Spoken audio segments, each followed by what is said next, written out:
Success is not going to come knocking on your door in the easy days. Most times you're not going to feel the best. In my experience, I have some, optimal days where I just feel really good. But for the most part, I'm not saying I'm sick, but for the most part, I'm typically a little bit tired. I feel a little bit stressed. Now, I'm not saying that I am stressed. I feel that way. I feel the pressure. And I'm putting myself in there, and that's where I thrive. That's where I want to be. But the thing is that that's not what I'm focused on. I'm focused on the end goal. And I'm focused on that if I'm going to perform, it's not about how I'm feeling. It's focused on where I'm going. So success is going to demand you to be at the best when you feel the worst. Does that make sense?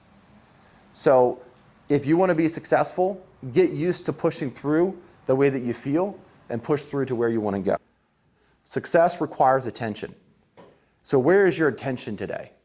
Where is your attention in business and your personal life? Because wherever you focus on is what you're going to grow. So if you focus on the negative, you're going to grow the negative. If you focus on the positive, you're going to grow the positive. And it's kind of like this. There's goldfish are a perfect example. If you put them in an enclosure, they'll grow to their environment. They're going to grow to the environment that they're in. The only thing is, what happens if you put a bunch of goldfish together in the same tank? They're going to start eating each other because they're going to start outgrowing each other. And they're going to start killing each other because it's going to become too big of a space for all those fish to be there. The point is that either positivity is going to take over negativity or negativity is going to take over positivity. It's whichever one you feed more. It's whichever one you focus on the most. So if success requires attention, there is negative success too. You can be very successful in a negative way and have zero results. And it's amazing to me how many people actually put effort in being negative. It's almost, you get around them and it's like, man, you work really hard at being really bad, So our natural instinct is not to be positive. It's really not. It's to be negative. So we got to retrain the way that we view and the way that we put our attention, because I think all of us here want to have a measure of success, right? And that measure of success is going to be different for every one of us. But where our attention lies is what we're growing around us. And it's amazing to me how many people have something that they want, but they're not going after it. They know exactly what they want to do, but they're not pursuing it. And the only thing that's going to stand in between what you want and what you want to do is a level of fear.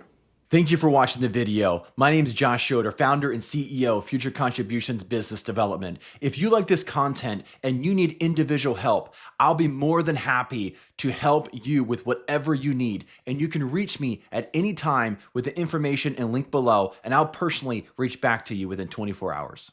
Not true. Most people actually that aren't successful aren't lazy. I said, okay, they're scared.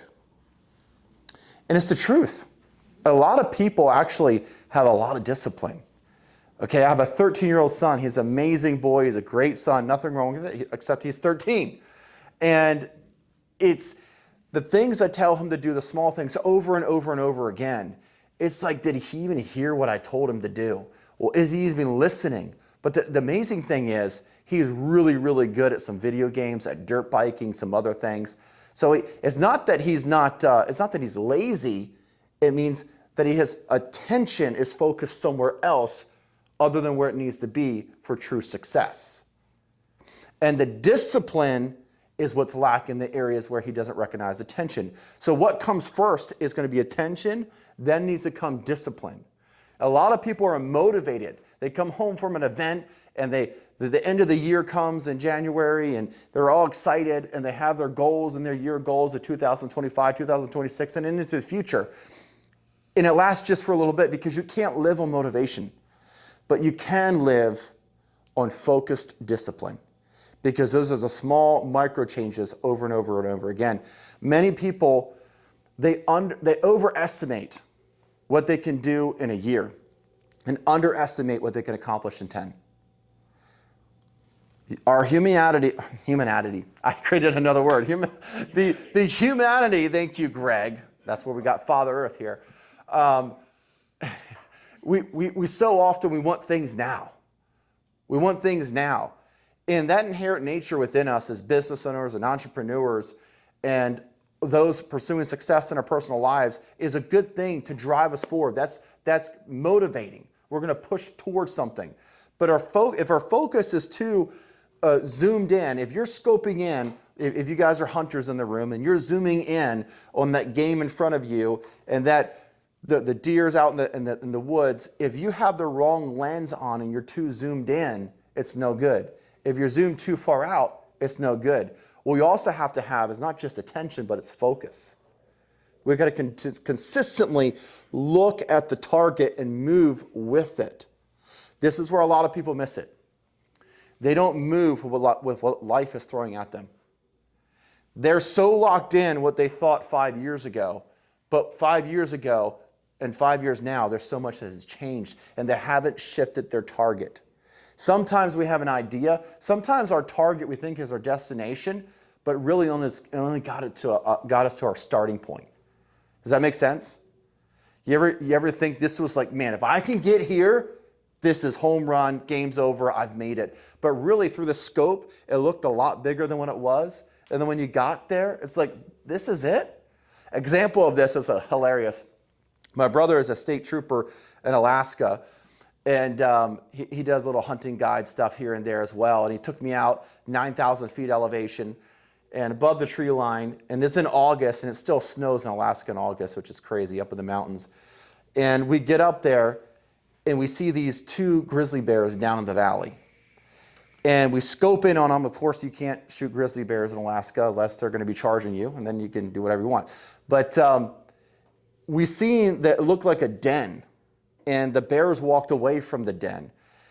So we're like, okay, that must be where they're going to be going back to. So the next day, we come back up on the cliff, and we're looking through the scope again. And through the scope, this looked like a massive cave. It looked like definitely these bears would be in there.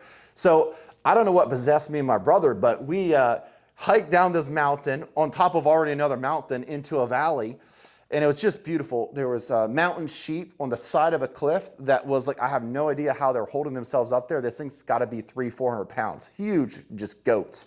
And walking on the edge of the cliffs. And it's a beautiful scenery. As we get closer, we don't want to crossfire each other. So we want to flank this cave in case these grizzlies are coming out. There's a good excuse to get one, right? So we come in from each angle, but making sure that we're using the right protocol, gun safety. And as we get about 200 yards away, we look at each other, we start laughing. This thing wasn't bigger than 3 feet high. But through the scope, from 500 yards away or more up on the cliff, it looked like it was a lot bigger. So the example is this. What you're looking at now looks really big, but when you get there, you have grown so much that it's just a small thing. So don't be so disturbed when the target changes, and recognize if the target changes, because you could be heading in the wrong direction. You know, we thought we were chasing a cool grizzly cave. We're chasing pretty much a groundhog hole. So 2 things. You can either grow bigger and over top of what you think that you wanted, and it's no longer a big deal, or it's just as big as you thought it was, but you grew past that thing. So don't get so emotionally set on something if it changes, because what's happening to you might be happening for you. Because a lot of things in life, it happens to us. And in a negative situation, if we let something bad happen to us and it just really wrecks us, and it feels really negative, we can either let it happen to us or let it happen for us. The difference is, it happened to me, I'm a victim, I'm gonna hold on to the rest of my life, and I'm gonna use this and give it a reason of why I can never succeed.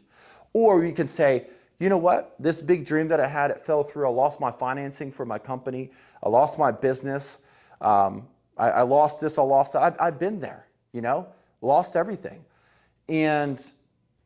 But the beautiful thing is, way back in the day when I had a CrossFit gym, if that thing would have succeeded, it would have only went to a measure that I thought was big at the time, but nothing now.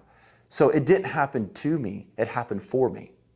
So that negative situation, it took me about 2 weeks to realize that it happened for me. So I used that negative and I harnessed that energy to go towards the new target because it changed. Does that make sense? So let's make life happen for us because you know what? We can't control what happens to us. We really can't. But we can control what happens for us. We can control the way that we respond. Nobody, and I mean nobody, can make you say or make you think something you don't want to think. That's in your control. That's the only control that we have.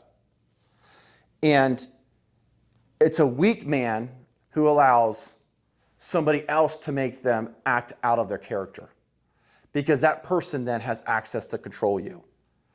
And I got a lot of growing to do there, especially on the road. I hope you guys can relate. I'm not the only one up here.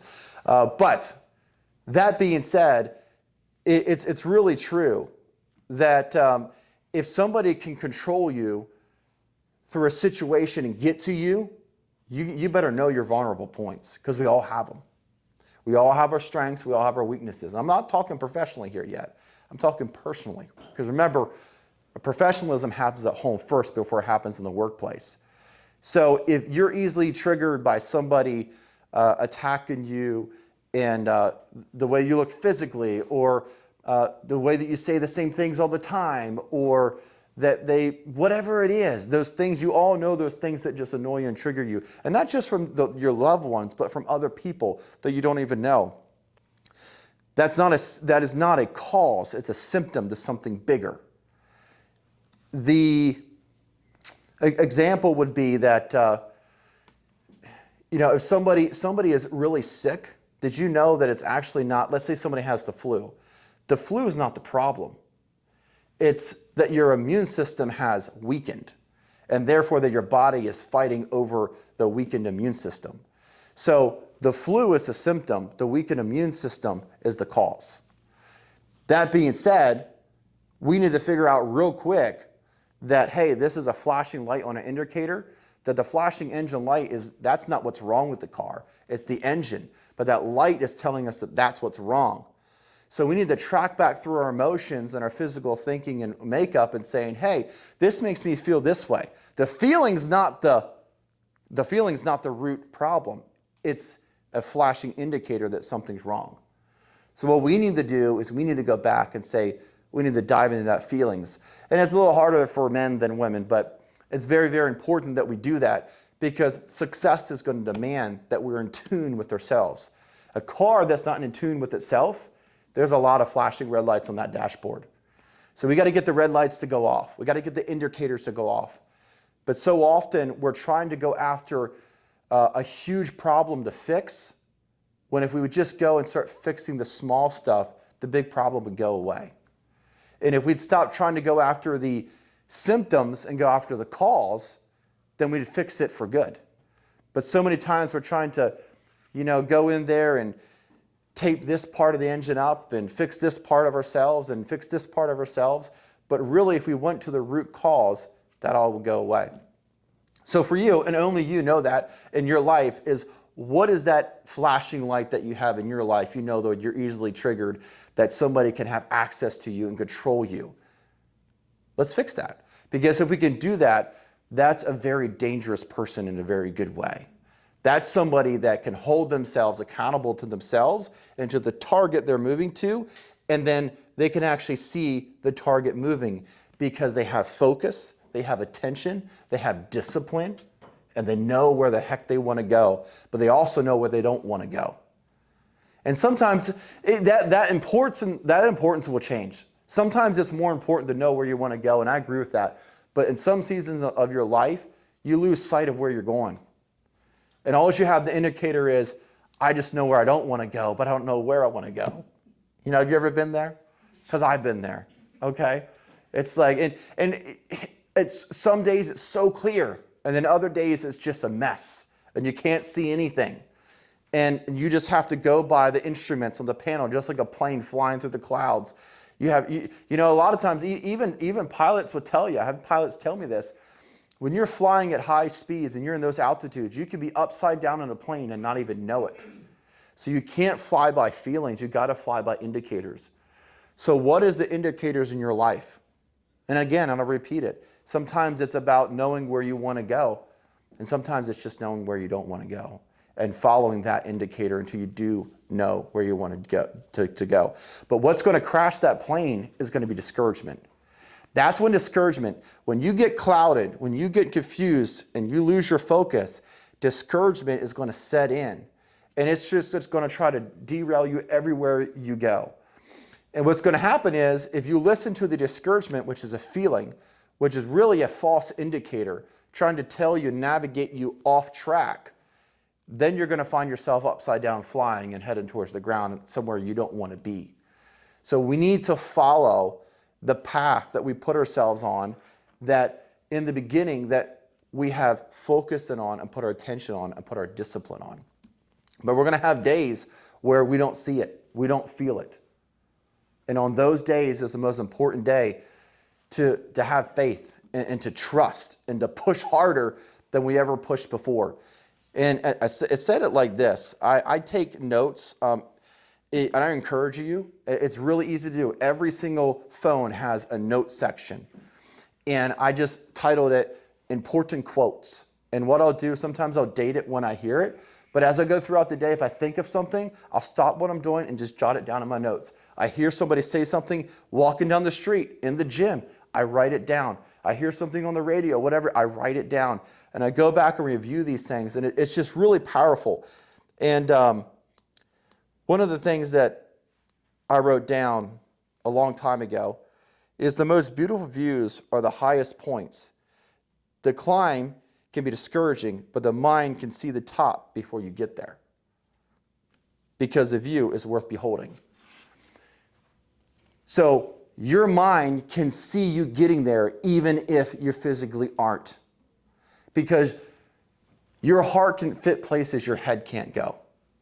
You ever know that you're going to succeed, but you just can't see it? That's exactly what I'm talking about. You got to be led by your heart sometimes. You got to be led by faith sometimes, even though you can't see it. And then also, what happens is that discipline will be there to applaud your success. Discipline always applauds success. And discipline is one of the hardest things to have. Motivation is easy. It's easy to get up. It's easy to get motivated, to get hyped. But to hold that level is nearly impossible. And that's where discipline comes in. Discipline meets motivation, where motivation loses its joy. And then discipline takes over joy in the sense of purpose.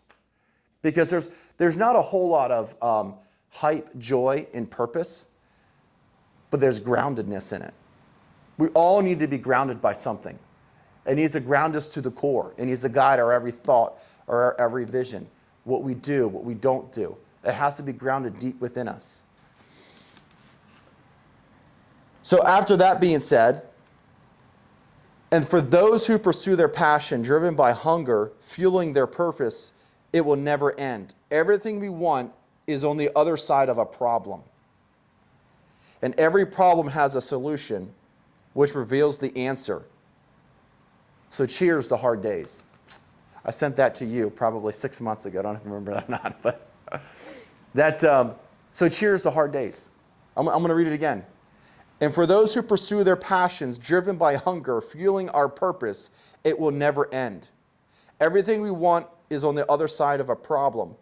And every problem has a solution which reveals the answers. So cheers the hard days. Because the hard days is when you need to show up the most. Success is not going to come knocking on your door in the easy days. Most times you're not going to feel the best. In my experience, I have some optimal days where I just feel really good. But for the most part, I'm not saying I'm sick, but for the most part, I'm typically a little bit tired. I feel a little bit stressed. Now, I'm not saying that I am stressed. I feel that way. I feel the pressure. And I'm putting myself in there, and that's where I thrive. That's where I want to be. But the thing is that that's not what I'm focused on. I'm focused on the end goal. And I'm focused on that if I'm going to perform, it's not about how I'm feeling. It's focused on where I'm going. So success is going to demand you to be at the best when you feel the worst. Does that make sense? So If you want to be successful, get used to pushing through the way that you feel and push through to where you want to go.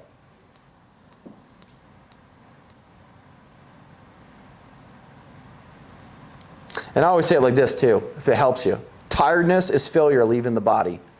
It's my excuse, I'm sticking to it. Tiredness is failure leaving the body. And I just said it earlier, and this is what I wrote down exactly. Success will demand you to show up at your worst when you need to perform the best. It really will. And when you can learn to perform when you feel the worst and you perform your best at feeling your worst, game's over. Nobody else can ever get in your way again. You and your own self can't get in your way because ultimately, people aren't your problem. The situation's not your problem. We are our own problem. We think it's impossible. And we see it as impossible. But we only see it's impossible because we have learned that the word impossible has a meaning to it. But if you ever looked at the spelling, and I wish I could put it up here, if you ever looked at the spelling of impossible, it first says, I'm possible. So we have seen this word spelled all these years, and just a couple of years ago, I've ever seen that. And other people, right? So it's the way that you're viewing something. It's the way that we view stuff. So I said we're going to do a little bit of Q&A. So we'll go ahead and we're going to go around the room and just, we don't have to go around the room in selected form, but if you have a question about business, about success, what we talked about tonight, let's talk about it a little bit. Let's dive into that. Anybody have a question? Anybody have a statement? Wow, I must have talked really well. Yes, Tony. Can you give us an example of when you felt your worst and how you kind of overcame that and dealing with issues like, you know, as a CEO, being able to push through? Like how do you dive, like what headspace do you put yourself in to kind of, you know, power through those problems that you're facing and how do you overcome it? I guess I'm trying to say, what is the headspace you put yourself in? Absolutely. So Tony asked me, give us an example in business of where you felt your worst and had to perform your best. And I would say it's right at the pinnacle point of about 5 years ago, going on 5 years, when I was just nailing it as a salesperson in a national-wide company and being the top salesperson. But I knew that if I just stayed there, and there's nothing wrong with that position. It was a great position. It was just the wrong company, and it wasn't the right thing for me. So when I got out of that and started UBA, in between that transition, I had an Airbnb, and we were tearing out carpet, and I didn't realize the carpet had mold in it. And we had plans on going out to eat that night. By the end of that evening, I was in like the fetal position, shaking. And my wife, Martha, she was really, concerned, like what's going on, what's happening. Well, the days go on, we find out that I have a very, very bad case of mold poisoning, and that I found out later, if I didn't take care of, I would have died in the next several years. I would have been gone, if not that year. So I was really, really sick. I spent 3 weeks in a hospital, hooked up to a machine 8 hours a day, okay? I came straight from there. In that hospital room, I really thought about what I wanted. And I said it wasn't that. And I gave up all the money, I gave up all that success to pursue a dream, to pursue something that I didn't even see. I didn't even know if I seen it, but I knew that I felt it, and I knew that I could do something greater. So that's when I went in business for myself. And that wasn't the first time I went for business myself. That was the third time I went for business for myself because I failed at the other two.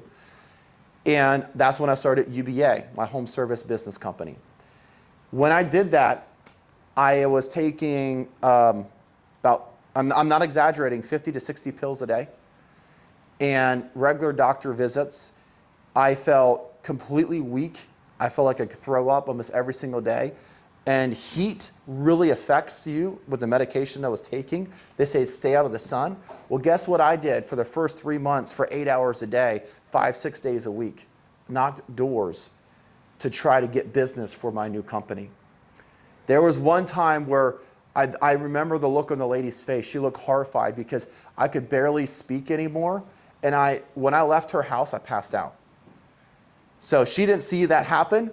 But in that time, it was the worst time ever to start a business. Nothing made actual sense. I just knew the urgency of where I wanted to be. And I knew if I wanted to make a change, if I couldn't change when I felt the worst, and I knew that if I could make a change right now, and if I did make a change right now in the way that I felt, that everything else would be easy. That everything else would be easy compared to that. Where my headspace was, my family is my why. I do everything I do for my family. And not just for my family, but for others, because I realize that my success is going to benefit way more than just me. And I'm very passionate about helping people and changing lives. So I was willing to sacrifice my health because it's already being sacrificed. I already felt like crap, so it couldn't get any worse. So I went out there and I just crushed it. Knocked doors, performed just like I would if I felt good. And in many ways, I don't think I would be where I was at if I didn't feel the way that I did. It was me feeling bad that pushed me past the point of failure, becoming successful. I truly feel that if I didn't have that wake-up call and that health issue, and I was out there actually feeling good, I wouldn't have that drive. Because the only thing that kept me going was my family and succeeding. And I knew that if I just keep pushing and becoming my best every day in the worst state that I felt, that I would win. Someday I'm going to feel better, I'm going to be healed, and I'm going to feel good and be happy where I'm at. Because I know if I give up now, I'm going to be sick and reach the end of feeling good, and I won't be happy where I'm at. So I did not want to be that person when I reached the end of the point of getting better and having nothing to show for it. So I was either going to have all or nothing. It was all on black. And that's exactly where my headspace was at. And I have never felt that way in my life before, as far as health-wise. Never want to feel that way again. But I would say that was the hardest thing I ever had to do physically and mentally and everything. Yep. So at that point,